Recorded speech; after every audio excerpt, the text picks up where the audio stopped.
People slept on ice at -40 degrees Fahrenheit. Here's the trick that kept them alive. The wind stops first. That's when you know the temperature has dropped below what human lungs were designed to handle. The air becomes too dense, too still, too hostile for movement. Every breath crystallizes instantly into ice particles that hang suspended in the darkness. The silence is absolute. Even sound freezes. In this landscape, a group of hunters lies down on bare ice. Not near the ice, not above it on some elevated platform, directly on it.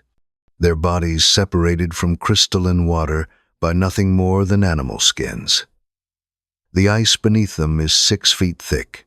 Below that, an ocean so cold it should be frozen solid, but moves in black currents that can steal body heat through solid matter.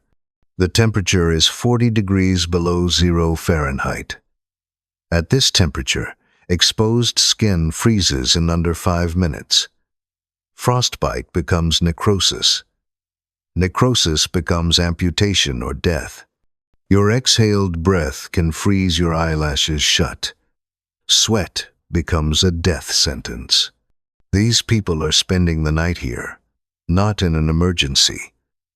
Not because they're lost or stranded. By choice. This is their sleeping arrangement for months at a time. They position themselves deliberately on the ice, settle their bodies against it, and close their eyes. When morning comes, they wake up. They move. They hunt. They do it again the next night. According to every principle of thermodynamics and human physiology, they should be corpses by dawn. But they weren't. The question isn't just how they survived. The question is why they chose this method in the first place, when survival seemed impossible. What did they understand about cold that took modern science centuries to rediscover? And why did later expeditions, equipped with advanced technology and scientific knowledge, die attempting far less extreme sleeping arrangements? The answer reveals something disturbing about the nature of cold itself, about the difference between what kills you and what feels like it should kill you, about the invisible line between protection and suffocation. Because the trick that kept them alive wasn't about staying warm. It was about staying cold in exactly the right way. The human body loses heat through 5 mechanisms: radiation, conduction, convection, evaporation, and respiration. At -40 degrees, all 5 become lethal accelerators. But conduction is the silent killer. Direct contact with a cold surface pulls heat from your body 32 times faster than air at the same temperature. Ice is one of the most efficient conductors of heat away from living tissue. Lie down on ice, and your body's thermal energy begins flowing into it like water through a broken dam. Within 20 minutes, your core temperature drops below 95 degrees. Hypothermia begins its systematic shutdown of your organs. 30 minutes, and you lose consciousness. An hour, and your heart stops. This isn't theory. In 1912, 3 members of Robert Falcon Scott's Antarctic expedition died inside their tent, inside their sleeping bags, wrapped in wool and canvas, elevated above the snow on sledges. The temperature was -40. They had insulation. They had shelter. They had the best survival technology the British Empire could manufacture. They froze to death anyway. Yet centuries earlier, in the same thermal conditions, hunters on the Arctic ice cap were sleeping directly on frozen ocean surface and waking up functional enough to track caribou across 30 miles of tundra. No tents, no elevated platforms. Nothing between their bodies and ice except seal skin. When archaeologists first began studying Inuit winter hunting camps in the Canadian Arctic, they expected to find evidence of elaborate shelter construction, buried support structures, remains of insulating materials, signs of fire pits, or heated stones. Something that explained how human beings endured months at temperatures that regularly dropped below -50. They found almost nothing, just compressed areas on the ice where bodies had lain. Sometimes small windbreaks made of stacked snow blocks. Occasionally the remains of animal fats, but no substantial structures, no permanent shelters, no explanation for survival. The archaeological record suggested these people had simply chosen to sleep exposed to conditions that should have killed them within hours. It made no sense. It violated basic thermodynamics. It contradicted everything known about human thermal regulation. So researchers assumed the evidence was incomplete. They theorized that organic materials had decomposed, that crucial elements had been lost to time, that there must have been something more elaborate that hadn't survived. They were wrong. The survival system wasn't missing from the archaeological record. It was invisible to anyone who didn't understand what they were looking at. Because the key wasn't what these hunters did. It was what they deliberately chose not to do. The breakthrough came from studying cold-related deaths in modern Arctic accidents. Researchers noticed a pattern. Experienced Arctic travelers who understood the danger often died anyway. Not from ignorance, from protection. In 1990, a group of trained Norwegian explorers got caught in a sudden temperature drop during a glacier crossing. They immediately deployed their emergency shelter, a state-of-the-art insulated bivouac designed for extreme conditions. They sealed themselves inside. They activated chemical heating packs. They did everything their training specified. 2 of them died before morning. The autopsy showed something unexpected. They hadn't died from hypothermia. They died from a buildup of carbon dioxide and moisture inside their shelter. Their breathing had created a humid microclimate. That humidity had condensed on the interior surface of their insulation. The condensation had frozen. The frozen moisture had converted their insulation into a cold conductor. Then their own breath had slowly suffocated them, while their body heat escaped through ice-coated fabric. They died from too much protection. This is when researchers began reconsidering the archaeological evidence from Arctic hunting camps. They started looking at what wasn't there, rather than what was missing, and they realized the absence of elaborate shelter might not be a gap in the record. It might be the point. The Inuit hunters weren't trying to create a warm environment. They were trying to create a stable one. The system operated on 3 principles that contradicted every modern instinct about survival. The first principle was direct contact with the ice itself. This seems insane until you understand thermal equilibrium. When your body touches ice through animal skin, heat transfer happens rapidly at first. Your skin temperature drops. But ice is also a poor heat reservoir. It can't absorb infinite thermal energy. Within 10 minutes, the thin layer of ice directly beneath you reaches a new equilibrium temperature, still cold, but no longer pulling heat from your body at a lethal rate. You've cooled the ice slightly.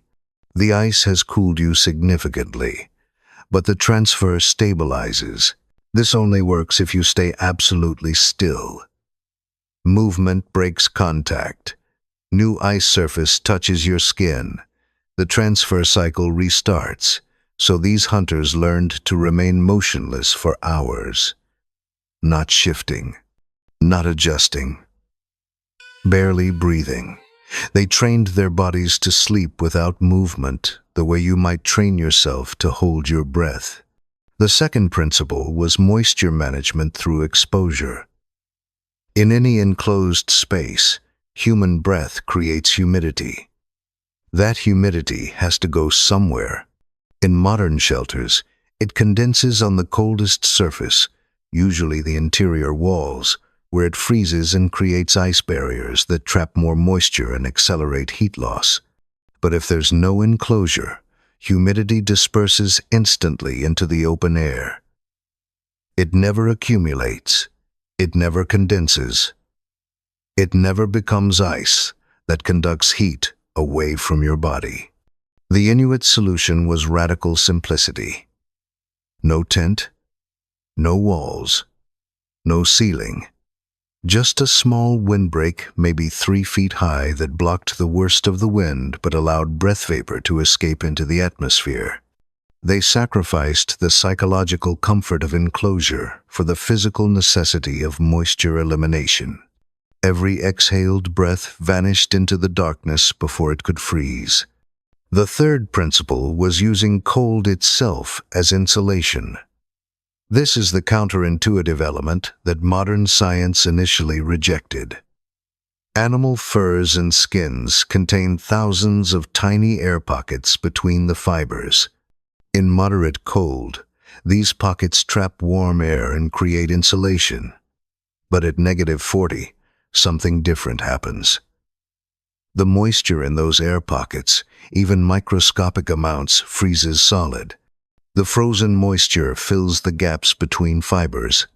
The air pockets disappear. A frozen fur becomes denser, less insulating, and heavier. Unless you let it freeze completely before putting it against your body. The hunters would leave their sleeping skins exposed to the air for hours before sleeping, allowing any moisture to crystallize and then shake out as ice particles. They'd beat the skins with their hands, fracturing the ice crystals and forcing them out of the fiber structure. Then they'd lay the completely frozen, completely dry skin directly on the ice and lie on it before their body heat could introduce new moisture. The frozen skin became a vapor barrier. It stopped their body moisture from entering the fur and degrading its insulation properties. Yes, lying on frozen material felt unbearable for the first minutes.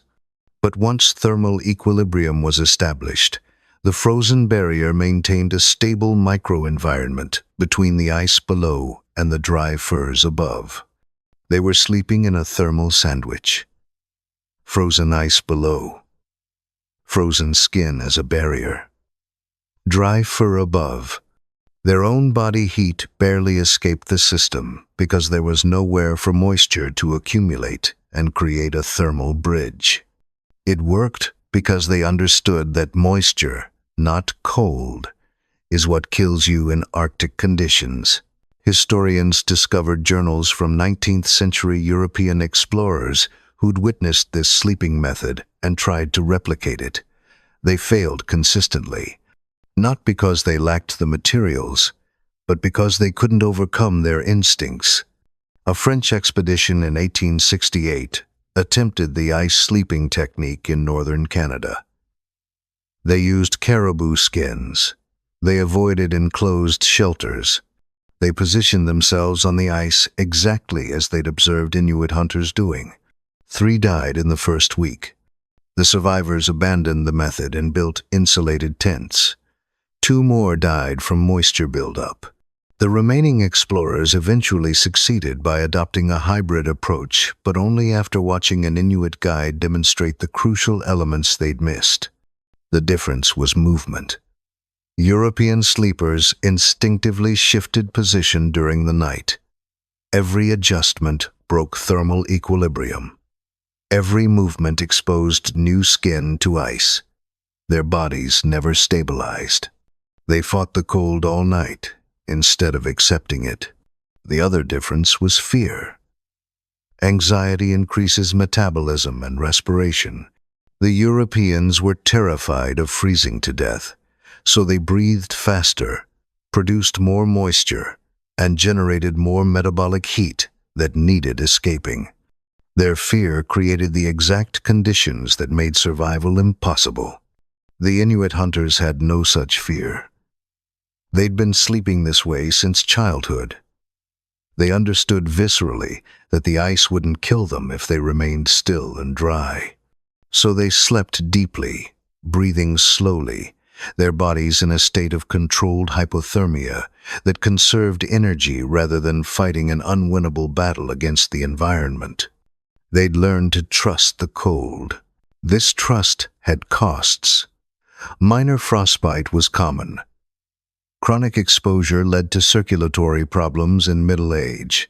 The physical toll was significant.